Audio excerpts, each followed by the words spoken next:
afternoon. Advance good afternoon. Afternoon lang.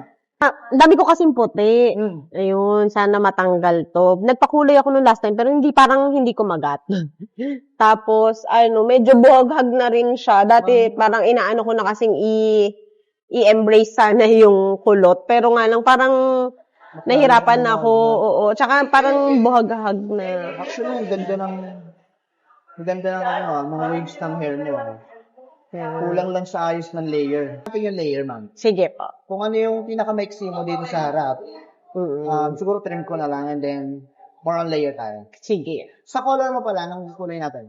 Yung mas halata sana, na medyo yung kahit na humaba siya, hindi masyadong halata yung puti-puti. Okay. Na malalaki or gusto mo yung nagbe-blend lang? Ano bang mas... So, white hair mo, malalaki kasi masyado siyang obvious. Oo. So, gawin natin yung maliliit lang.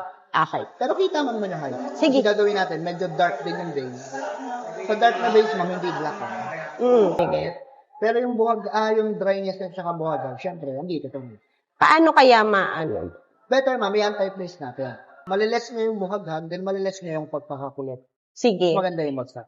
Okay. Sige. Lipat-lipat mo, ha? Apa. Both side naman yan pwede. Ganda, no? Ganda. Mas light na ng konti. Ipaliwanag naman sa iyo yung paggamit ng pora, no? Apo. So much po. Thank you.